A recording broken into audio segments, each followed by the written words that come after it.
It's your host, Critical Failure. Welcome, everybody. There we go. That's my cue. You're listening to Attack Club Radio. I am indeed your host, Critical Failure, and it's that time again. Boys and girls, guys and gals from all corners of the globe, we're going to listen to some chip tunes and talk about some video games. We got a 17-minute band cast. We're going to some stuff in the mailbag. And we have some chippity chip tunes. We're going to start things off with a double header. We got Cookie Monster, which I mentioned last week. What's up first on the top 40? Number 26 of the top 40 tracks of the Alien Collective archive. Out of 8,000 plus tracks, this is My Ghostly Friend from contributing artist Shaking My Head. You're listening to Tiger Claw Radio.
Yes, indeed. We're switching gears. This is Cookie Fonster from the 2022 Famatracker Covers album, which you can download free off of Bandcamp.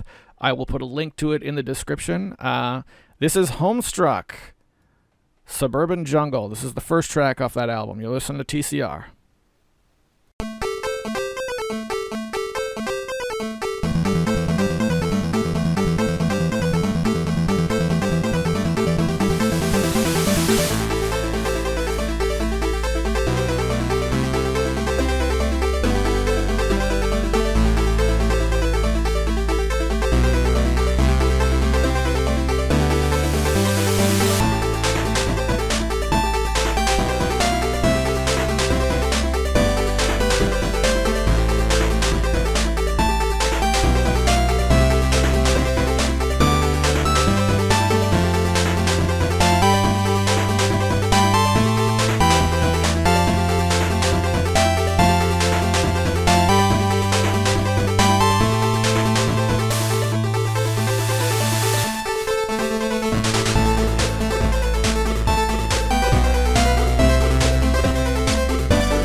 I feel like there's not a moment to lose.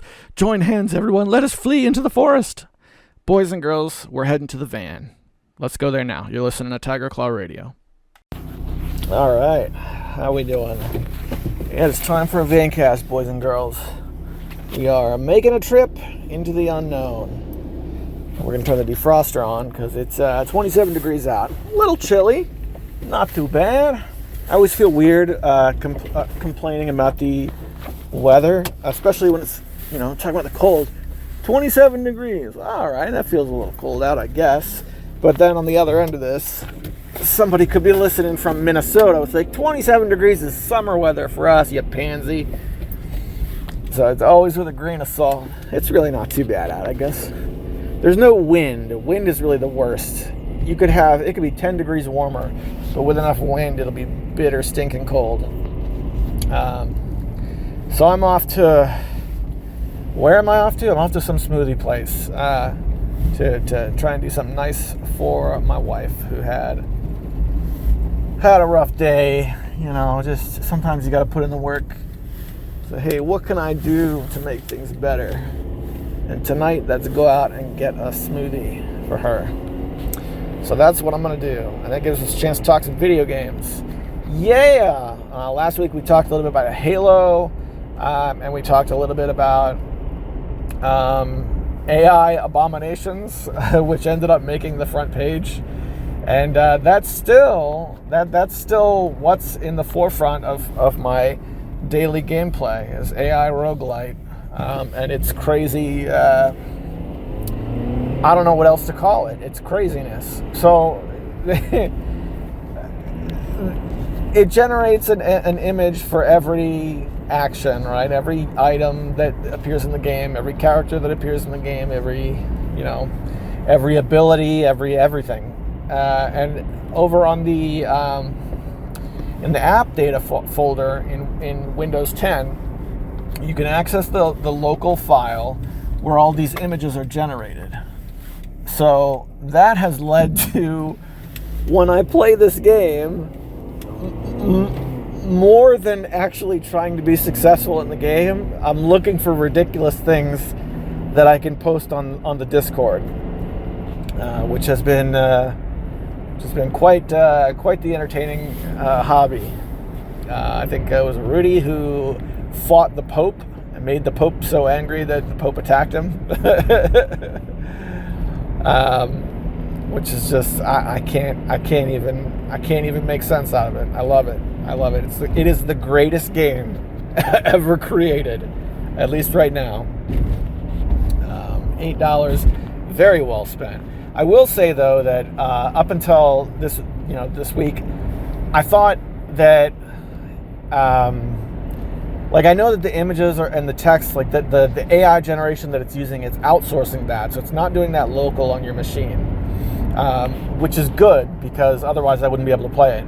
But I noticed that when it was running, I was using up 20 gigs of RAM. So I mentioned this, but last week, but I got a nice fancy RAM upgrade for my PC, which it had been a while. And I put, I have 4 slots of, for RAM cards, and I put an 8 gig in each slot. And that turned out to be over the max that my motherboard could handle. So the PC wouldn't post, it wouldn't boot. And I had to back it off a little bit. So now I'm at, I think it's 24 gigs is what I'm at now, which you got to understand, this was an 8 gig machine when I built it. So at least to me, at least on paper, it sounds like an astronomical amount. And yeah, I guess you need a ton of RAM to play this game as well, because it was using most of it, despite the images being, generated off-site or what have you. It was using a ton of it. Now, I don't know if there was a memory leak or something like that, because, that does happen. But yeah, hey, that was the thing. And I know that my little laptop that I have, my little bare bones laptop from the Geo company. It's a Geo laptop, Minecraft edition. That thing isn't powerful enough to run AI roguelite. So, there you have it. This evening I played a board game with my daughter called Acquire, which I am just in love with. It is the greatest board game that I will never be able to play with other people. I was looking at this thing, and it looks a lot like Scrabble. You got a grid, and then you draw tiles, and then each tile that you draw has coordinates on it, similar to Battleship. But as it turns out, it's really, it's a game about trading stocks. And then each blob of tiles on the board equates to a company that you can buy and trade, buy and sell stocks for. So laying the tiles down is how you manipulate the market, and then after you lay a tile down, you buy stock. Now, for example, I knew that I had a bunch of tiles in a single area.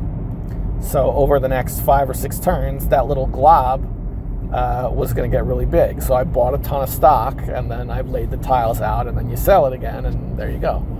That game is called Acquire, and the copy that I got was from the 1970s, I think. I bought it because I had a weird 1970s game in my house growing up called Twixt that we liked a lot, my brothers and I. A lot simpler than the game I'm describing, and our copy as kids had a little brochure in it. It had a catalog, because there was no internet in the 1970s. And in the catalog, I could see the other similar games. And as a kid, I looked at it many times. So I knew that Acquire was one of these games. I recognized it. The box kind of looked the same. It was one of them. So that's why I picked it up, and it is awesome. Turned out to be, I don't want to say a big money item, but the particular set that I ordered, if you look that up, that goes from like $40 to $60. So dollars and cents wise, pretty slick. I don't know that it's a sought after item, because this is a game that's been reprinted a couple times over. But yeah, that was really fun. I got to play that tonight, and it's just the whole time I'm playing it, I'm like, this board game is amazing. But I'm going through it with my 8-year-old daughter, and she's like trying to figure it out. She doesn't understand the concept of like stocks, buying and trading stocks. So at least not yet. I don't have anybody I can play it with, which is a bummer because it's a cool game. But I'm just happy that I was able to pop it open and check it out, because it's one of those childhood mysteries. You know what I mean? You only have so many childhood mysteries, right? That movie that you're always too scared to watch or something like that. Well, this was one of those. It was the game that I saw advertised on the back of something I had as a kid and didn't have the chance to play until I was almost 40 when it showed up at a thrift store. So, yeah, the game is called Acquire, and I believe it's an Avalon Hill game. If you wanted to look it up, Avalon Hill games, big time strategy games, they get reprinted again and again and again and again over the years. So there you go. That was just this evening, so I'm still kind of fresh in that mindset. How are we doing now? I'm just about to stop and walk over to this place and pick up this thing. So I think I'm going to pause here, and we will go acquire smoothie, as it were. All right, I have acquired thing. It looks like orange bubble tea. My wife's going through a bubble tea phase. What do you guys think? Like bubble tea? I used to drink it a lot in like my high school years. I was never super into it, but I hung out with some people who were, so I would get it quite frequently. And then one time, probably about 5 years ago, there's a restaurant that sells it very close to me. And I went in and I got some, and it was the worst bubble tea I've ever had in my life. So, this is an instance of there being one particular cup that was so bad it put me off of it for a lifetime. So that was the end of me being, into bubble tea. And I want to say it sucks, but they sell it at a lot of different places. So, I don't know. Maybe I'll try it again one day. But as of right now, not my thing. I like those gigantic straws, though. That I do like. I wish I could just get a handful of those gigantic straws and use them in straight Coca-Cola while I'm playing video games. I think that would be awesome.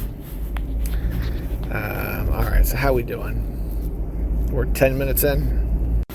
So this is actually being recorded at what could be considered the start of the week for me. It's Wednesday right now, but I finished up last week's late. So believe it or not, I've already did a recording earlier this morning. So I haven't had a ton of chance to play since then. So rather than what I have played, what am I going to do with the rest of the week? Sales are over, and I've buttoned up spending. We're going to do Tiger Fest in like 2.5, 3 weeks. So I'm all done buying games at this point. I'm looking at new computers. That's something that I'm very much interested in. Because when I built the computer that I have now, I did it piecemeal so that I could do it with a $10 a week allowance. And that was back in 2016. So I'm a little bit better off now, which is good because everything's more expensive, as it always is, But I also, I could reuse parts to do things piecemeal. Like, the first thing I'd want to get is a new power source. This is something I talked about with Swingle several times over, because the problem with the machine I have now is that I cut, I had to go cheap on the power source so that I could save money that I didn't have. But consequently, it doesn't have enough juice to power, like I can't add a new hard drive, even though the motherboard can support it. I can't add a new hard drive because the power source can't power it. And I run into that when I play certain games that are really taxing as well. Like when I play Resident Evil 6, that's the one that always sticks out of my mind. My card, the cheesy little 750 Ti, could make it look okay, but the power source would start to sputter out. So the surge protector would start to go off. And I remember being on voice chat with Alex, trying to play through Resident Evil 6, and I'm like, what is that? And it was my power source tripping the surge protector. So I imagine that'll be the first thing I get. And rather than I think I paid like $30 $30 or $40 for my power source, I'm going to go in the opposite direction. I'm going to get a killer power source, fully modular, so it'll look nice in the case. And I want to have plenty of juice so that I can put as many hard drives as I need to. Because currently, I've got 3 hard drives in my computer right now. I've got 2 mechanical drives, at a terabyte apiece, and I have a really small solid state drive that was originally going to be for the operating system. That's respectable. But occasionally I run into hard drive problems. It's not big enough that I can install all the games I want to play and just leave them installed. I'm still running into this seesaw video game issue where I have, if I were to just get a hair in my nose that I wanted to play Total War tonight, right? There's a lot of Total War games, but they take a lot of space. Total War Napoleon is 20 gigabytes. I'd have to uninstall something to do that, probably. Yeah, I don't know. Yeah, I want to be able to have all of the hard drive space. That's what I want to have. And it's a silly thing to think about, because I could make any computer do that, but not just hard drive space. I'm thinking about expansion, So if you're going to build a desktop PC, then you might as well build it in such a way that you can add to it over the years. The computer that I have now, I bought a full ATX board, a full-size board in a full-size case, and to this day, it has PCI Express slots on the board that are open that I could put stuff in. But I just, I can't because of the power source. So, it is what it is. Whatever. And I know for a while I was really interested in AI. This was years ago, a couple years ago, not a ton of years ago, but I couldn't. My PC isn't beefy enough to do AI because you essentially have to be able to maintain a video game running at an ultra wide resolution, because that's, at least the way it was explained to me, that's how AI worked at the time, was just ultra wide resolution. So can't handle it. So that'd be another thing. I want to say that'd be nice to do, in the future, but I don't really see that happening. It's tough to say, because think of it like this. It's currently 2023, and I built my computer in 2016. It's a long time for a computer. The computers usually only last 5 years max, so I got the most out of it. If I get a new computer or build a new computer over the next year, then a couple of years down the road, I could have a couple of $100 to burn, and I might take the leap and get like an old Vive kit, because at that point, the Vive headset will be ages old. I'm a little curious. I don't know. I tell you what, there isn't a single game that's like, oh yeah, that VR game, that's the game I want to play. No, there isn't. But occasionally I run across like really dumb stuff that's like, that's ridiculous. I wouldn't mind trying that. I wouldn't mind trying Tabletop Simulator with that thing on. I wouldn't mind trying. Gosh, I hope that's not the only game. Superhot has a VR game. Superhot's an amazing game. I'd love to play the VR version of that. So, a few years down the road, maybe. We'll see. Maybe I'll ask for computer parts for my birthday. My birthday's coming up in March. So, I don't know. I got to figure out... I have to look at APUs versus GPUs and see what... I got to pick those core parts. And I don't have enough knowledge on the subject to really make that kind of a decision just yet. So, I don't know. You must gather your party before venturing forth, as it were. So that's the end of this Vancast, and I realize it's been a little rambly, but it's been nice to get out of the house just for a few minutes and talk about video games and fun stuff. So with that, I'm going to send you guys back to the studio. I'll see you there. Back again in the studio. We are 25 minutes in. Usually around the 20-minute mark, I like to take a minute to thank the sponsors. It's a Patreon-sponsored program, so it's just a few individuals who give their money and their funds and their resources to make sure that we can come back every week. And to those gentlemen, I tip my hat, and I do a thanks here on the podcast, as tradition. They are Hemrock, EmeraldRangers.com, and TechmoBalls. Thank you guys so much for keeping the lights on, particularly to EmeraldRangers.com, who made the deal to bring us back. Thank you guys so much. I hope you're enjoying the party. In just a couple of weeks, we've got Tiger Fest, and I guess there's not going to be TCR that weekend, because 2 out of those 3 individuals are going to be in the van with me. We're going on a tour across Virginia that Hemrock planned out. And we're going to be doing a bunch of stops, checking out a bunch of places. And then we're going to settle in a top secret location where we'll play a whole bunch of video games. And I haven't been talking about that too much on the air because the tickets were bought and the event was set. So it was kind of like a closed type thing. And then I figured once it's over, we'd go over it more. But now it's like just around the corner. So I'm pretty psyched. I spent some time yesterday. We did a thing here on TCR, the Retro Box. You guys remember that? Where it was something Hemrock started, where he got a flat rate box from the post office and filled it with old video game stuff, and like old movies and just old things. And we had a chain list of people who were gonna play, and he would send you the box, and you would take out anything you wanted to keep. You'd just take it out, and then you'd put in things of around equal value and send it to the next person. So in order to play, you had to be willing to pay the amount of a flat rate box, which was about $16. And that was several years ago. I got a lot of really good stuff from that event, which we did a couple times. And I passed on some things that I think were, quality items. So 3 of us who were on those chains are going to be together in a single location. So I put together a complete new retro box. And I don't know how we're going to do this. Maybe I'll just say, here are the things. You two can fight it out. Or maybe they can host a draft or a pick-off kind of deal. But I got some good stuff in there. I got some old abandoned handhelds. I tried to put in a game or two of every system I could think of. So that there's an N64 game, a couple of Game Boy carts, a couple of Genesis carts, a couple of oddities, some Japanese weirdness. It's some fun stuff. I think it's going to be a good time. So really stoked about Tigerfest.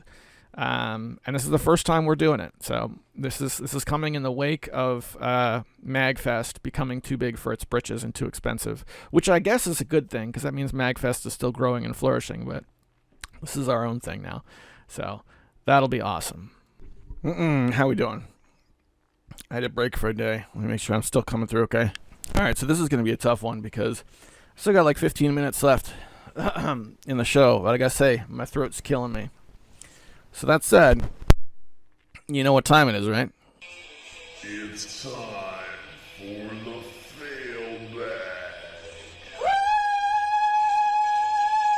bag. Yes, friends. It's the fail bag. Questions, comments, anything you have that you want read on the air. It's a small show. It's the reason why you listen to shows like this as opposed to, big time stuff. Big time stuff! All right, so if you want to reach out on the show, the best way to do it, you can head over to emeraldrangers.com and leave a comment there. You can go to Discord, leave a comment there. You can leave a comment on YouTube, but note that you're going to be a week behind because the YouTube releases are the previous week. So let's make the rounds and see what people have to say. Last week on Emerald Rangers, we have Osama Sentai King Ogre predictions from good old Sendu. And then last week was AI Abominations, and no comments on Emerald Rangers. But I gotta be honest, in the week since, it has also been AI Abominations here on Tiger Claw Radio. I've been playing this AI roguelite game just whenever I can. So good. I don't know if I can say it was good, in the classic sense of the words, but I'm just glued to whatever monstrosity it's going to spit out next. Gotta say, $10 well spent. But that said, let's jump over to Discord and see what we have there. Not much. A few of the guys have gathered over on the next round Discord, which hasn't gotten play in quite a while, but over the last week has lit up. Sean made an AI roguelite Megaverse of Madness channel where we're just dumping our AI roguelite stuff. I did that a little on the TCR Discord as well. We have an AI Abominations channel, but witnessing some of the bizarre things that we see in the game. My favorite moment has been when I was attacked and the name of the monster was "Your Own Brain for Being an Effing Idiot." That's my favorite. I wish I could remember what was actually happening in the game at that point, but yeah, that's over on the next round Discord. So no comments on the TCR Discord. Let's jump over to YouTube and see what people had to say this past week. Well, over on YouTube, we've got... Here, let me backtrack a little bit. Death Adder says, based on Balzac pilled. I'm kind of intrigued to watch Clerks 3 now. I was actually at a Comic-Con type event last summer, and I could have met Kevin Smith, but chose not to. 15 years ago, I would have done backflips at the opportunity, but he's too much of a soulless demon now. You could tell the people who were just there to see Kevin Smith, they give off a certain weird vibe, very standoffish and Reddit mod vibes. Much weirder than wrestling fans, which is saying something. Clerks 1, Clerks 2, Mallrats, Jay and Silent Bob Strike Back, all timeless masterpieces, though. And I will cherish them to the end. Agreed, brother.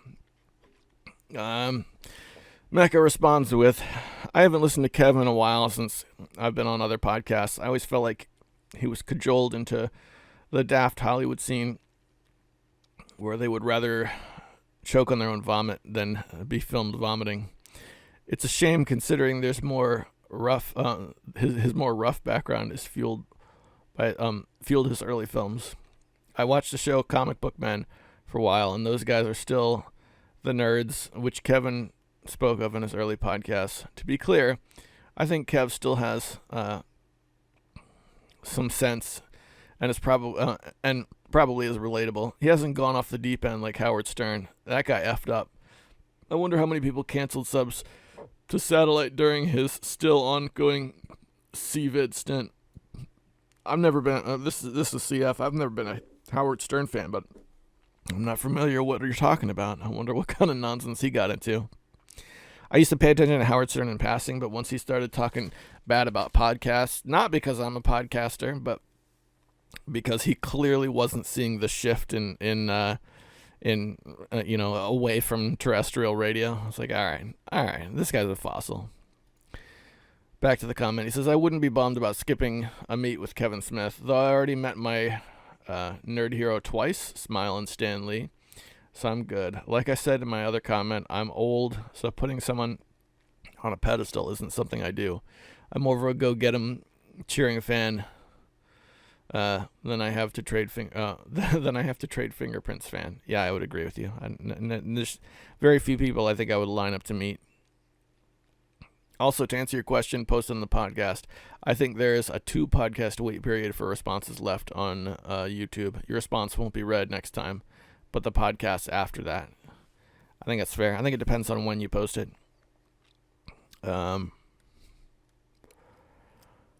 Thanks, Death Adder. Thanks, Mecha Menace.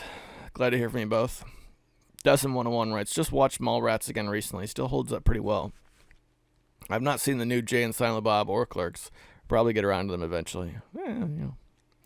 That's more or less how they fit in my opinion. These are not must-see things. You'll get around to them eventually, and when you do, you'll probably be glad you did. But we're not talking about timeless classics. His timeless classics are in the past. So, and that's fine. I'm happy we got Clerks and Mallrats. Those movies were awesome. Not every, it's okay that that his later movies weren't as good. That's not so bad. All right, let's see what we got else. What else we got here? Hang on. All right. Mecha Mana says, I never thought how liberating not paying attention to mainstream entertainment could be. Sure, I hear about things and mark them down. Oh, there's Moon Knight show. I'll mark it down. Man, I totally missed the Clerks 3 train. I never heard there was a trailer or that thing was being filmed. I think I missed a Silent Bob / Jay movie in there too. In general, I watch the Kevin Smith stuff because it's outside of Hollywood, but inside Hollywood appeal. It's like a Hollywood-sanctioned trauma. Anyways, I don't know if I can live without it. Mainly since it's my life's work now. Anyone else getting old? What's on the radio? Does it sound different than what was playing 10 years ago? Well, you talk about the radio. The vast majority of radio stations around here. Hang on, see if we can do something about that. Whoa, we're coming in hot. We good? I think we're good. The vast majority of radio stations around here are gone. We still have DC 101, which is the big time rock radio on the East Coast. That's our version of K-Rock. And it's, the programming is designed for 13-year-olds. But now 13-year-olds have like MP3 players and stuff, so I don't know who's listening anymore. So all of the non-huge radio stations have all gone belly up, So I don't. There's nothing on the radio. I honestly don't know where mainstream music comes from anymore. I guess YouTube recommendations and Spotify, but whatever. One more from Mecca. He says, drop the specs of the sound specs you use. If you ever need / want to upload something again, I'll use those specs. I uploaded a WAV file for a Kaiser Pop, and it was encoded as 1411 kilobytes per second, 44.1 kilohertz per second, 16-bit, 2-channel PCM, as I thought that was the most universal format. All right, so here's the deal. The one that you sent turned out to be okay. I used the, I used the failbag soundbite, and I didn't have to edit it at all. I did have to edit Balzac's, but that's, just whatever. Balzac writes in once every, couple of months, so that's fine. Just go with what you did before, and that seemed to work. Those are all the stuff from last week, but I also got a comment on an old review that I put up, Activision's Atari Collection for PS1. Now, I had a problem with that game because everything ran overclocked. It's a PS1 game that's like a collection of Atari games, and everything kind of ran too fast for me to play. So the comment I got from AJ Boomer 8621 says, I think I know where the fast speed issue you were having comes from. Were you playing that game on a PS3? And yes, I was. So I guess if you play that on a PS1 or PS2, maybe it'll work better. But my PS2 isn't hooked up. I don't actually have a PS1, so it is what it is. That's how it's going to stay. Actually, I'm thinking about it now. At the time, because when was this video recorded? This was several years ago. Let's pop this open. Yeah, 5 years ago. I might have actually been playing that on a PS2. Because I know for a while I had my PS2 Slim hooked up, and I was just primarily using it for PS1 games. I don't know. Couldn't tell you. Haven't played that thing in a long time. I don't think I have it anymore. That was also when I was at like my peak Atari interest. When I built my giant crate of Atari games, and then I reached this sort of critical mass where it was too many games, and then I just like put it away and never touched it again. Yeah, I need to thin my Atari collection out a little bit so that it's more manageable, and then I'll get back into it. Because otherwise, Atari is a great, great console. That is, in fact, the end of the fail bag. And it's a little early, but we're 2 days late, and I have a sore throat, so I think we're going to call it a week. You know what that sound means. Thanks for listening, everybody. Whatever it is you're dealing with, I hope it goes well for you. Keep getting up in the morning, keep going to work, keep going to school, keep putting your pants on one leg at a time, doing whatever it is you have to do. Take care of yourselves. I'll see you next week.